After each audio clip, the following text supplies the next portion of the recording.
Good morning student. आज हम अपनी बीएड फर्स्ट ईयर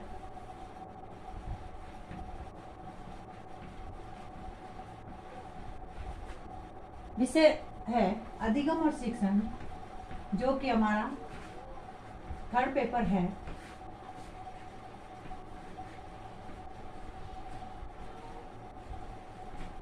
और शिक्षण, इसमें हमारी इकाई जो 2 चल रही है, इकाई 2। इस इकाई 2 अपने व्यक्तिगत भिन्नता और संज्ञानात्मक विकास, इसके अंतर्गत हमने इससे पहले वाले वीडियो में जो अक्षम जो बालक है, अक्षम बालकों का अर्थ, अक्षमता का अर्थ और उसकी विशेषताएं और शिक्षा में हम उसको किस प्रकार से उनका योगदान दे सकते हैं या जोड़ सकते हैं, उसके बारे में हमने अध्ययन किया था। आज हम करेंगे बाध्यता। आज का प्रकरण है बाध्यता।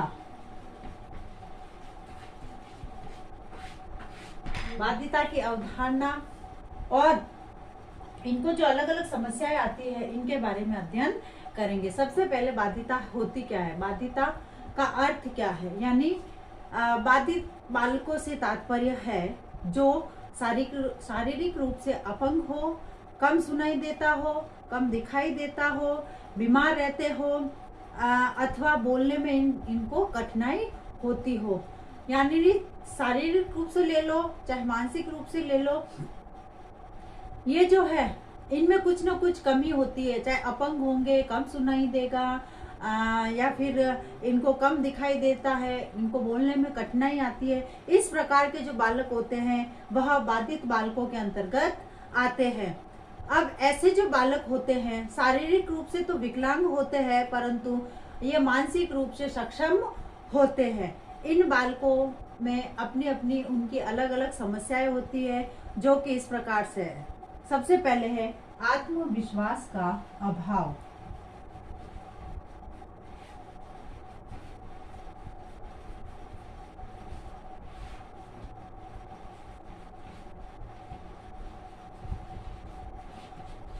अब आत्मविश्वास का अभाव से तात्पर्य है कि ऐसे जो बालक होते हैं, यानी जो शारीरिक रूप से कमजोर होते हैं, विकलांग होते हैं, या फिर इनको दिखाई नहीं देता है, कम सुनाई देता है, या फिर अपने बोलने में इनको कठिनाई होती है, ये जो है अपने आप को उपेक्षित मानते हैं कि हम में कोई ना कोई कमी है, इसलिए इनमें आत्मविश्वास की कमी होती है। किंतु ये जो बालक ऐसे जो बालक होते हैं वह अपने स्वास्थ्य के प्रति सदा ही चिंताग्रस्त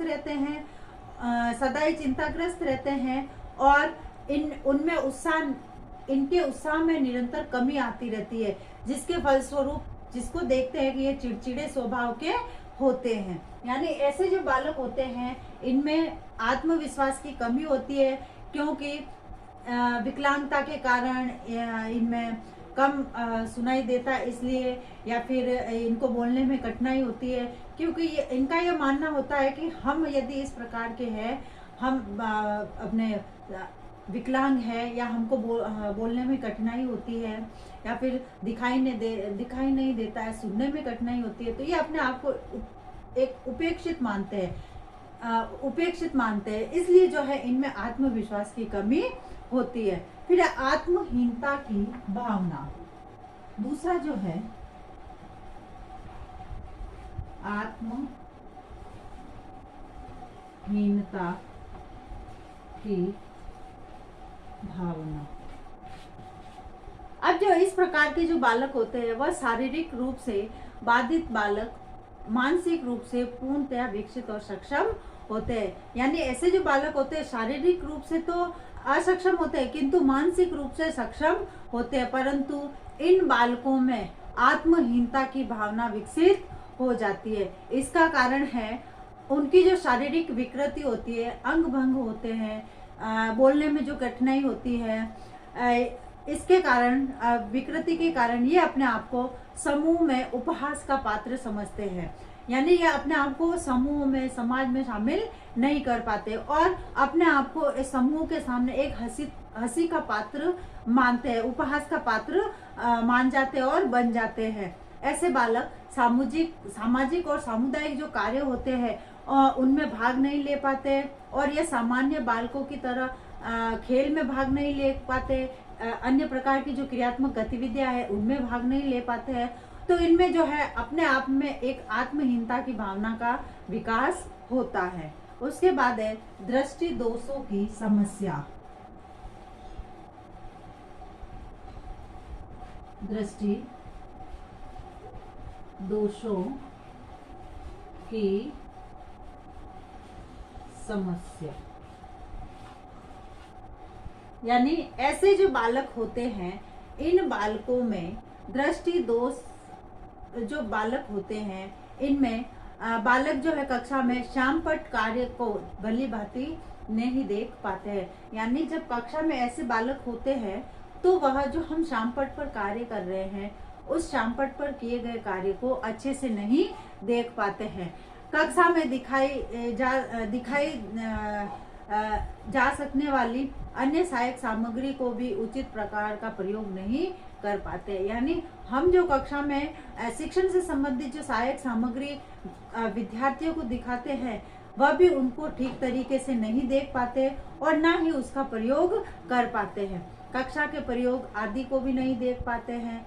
इनसे इनमें गतिशीलता बहुत कम हो जाती, क्योंकि जब तक वह किसी कार्य को होता हुआ नहीं देखेंगे तो उस कार्य के प्रति अपनी गतिशीलता, क्रियाशीलता नहीं व्यक्त कर सकेंगे। क्योंकि बालक जो है स्वभाव से क्रियाशील होता है, और जब विभिन्न प्रकार की क्रियाएं करते हुए देखता है तो खुद भी उसको करने की कोशिश करता है। किंतु ऐसे जो बालक होते हैं, इनमें जो दृष्टि दोषों की जो समस्याएं पाई जाती है, इसके कारण वह श्यामपट्ट का कार्य अच्छे से नहीं देख पाते।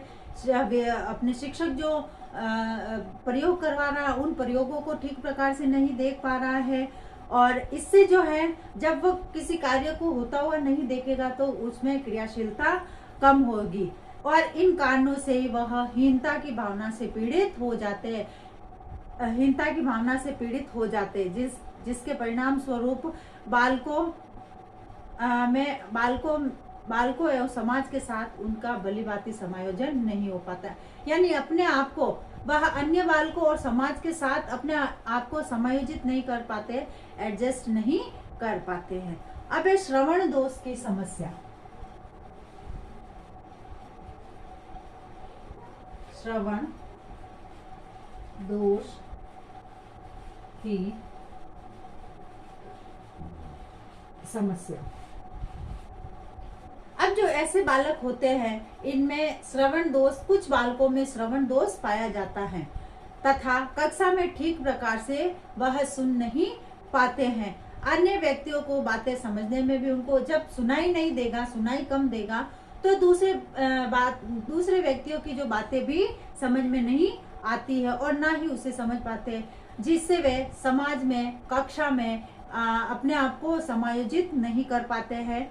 आज जो शैक्षिक प्रौद्योगिकी जो नवीन तकनीकी है, जैसे रेडियो है, दूरदर्शन है, वीडियो है, टेप है, सिनेमा है, कंप्यूटर है, इनके द्वारा जो शिक्षा दी जा रही है वह उसका भी लाभ नहीं उठा पाते। इसलिए नहीं उठा पाता है कि उनमें श्रवण दोष की समस्या भी पाई जाती है। यानी ऐसे कई बालकों में दृष्टि दोष की समस्या पाई जाती है, तो किसी में श्रवण दोष की समस्या पाई जाती है। तो इसलिए जब वह किसी की बातों को ठीक प्रकार से नहीं सुनेंगे, और वर्तमान समय में तकनीकी के युग में आज जो जैसे यंत्रों द्वारा जो शिक्षण कार्य करवाया जा रहा है, उस शिक्षण कार्यों को भी वह ठीक प्रकार से नहीं सुन पाते हैं। इसलिए वह अपने आप को कक्षा में और समाज में उपेक्षित मानते हैं, और इनके द्वारा जो शिक्षा दी जा रही है उस शिक्षा का भी लाभ नहीं उठा पाते हैं। अब है एकांकीपन की समस्या। ऐसे बालकों में जो है एकांकी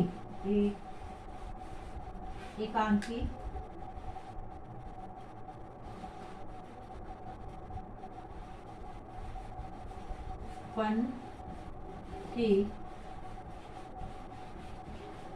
समस्या, यानी ये जो बालक होते हैं, इनमें शारीरिक रूप से अपंग एवं एकांकीपन अनुभव करते हैं। यानी यह जो बालक होते हैं शारीरिक रूप से अपंग होने के कारण अपने आप को अकेला महसूस करते हैं, क्योंकि वह अपने आप को घृणित मानते हैं, उनमें आत्मविश्वास नहीं होता है, इसलिए अपने आप को एकांकीपन अकेला समझते हैं और अनुभव करते हैं, क्योंकि वे अपने साथियों के साथ घुल मिल नहीं सकते, खेल नहीं सकते, उनसे बातें नहीं कर सकते, तो इसलिए अपने उनमें जो एकांकीपन की भावना विकसित होती है। इसके अतिरिक्त बाधित बालक प्राय जैसे शर्मीले, अंतर्मुखी, निष्क्रिय, आत्मकेंद्रित, संवेगात्मक रूप से अस्थिर तथा कुसमायोजित होते हैं। वे अपने आप को सामाजिक दृष्टि से अयोग्य और अपर्याप्त मानने लगते हैं।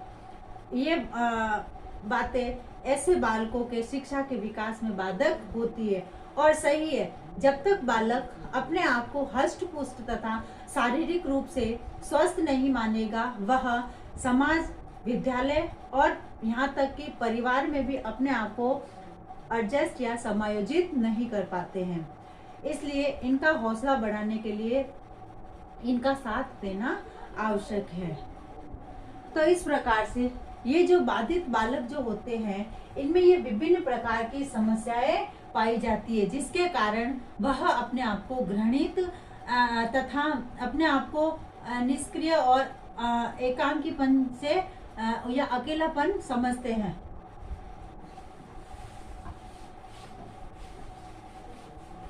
इनमें अकेलापन अधिक पाया जाता है। अब है आज का आपका गृह कार्य।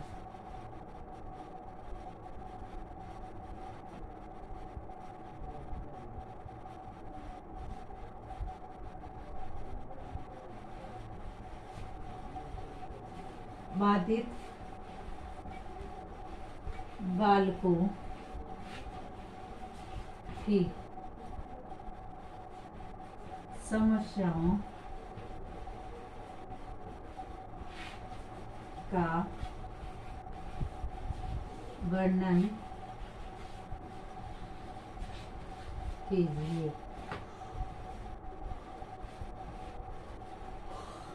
बाधित बालकों की समस्याओं का वर्णन कीजिए।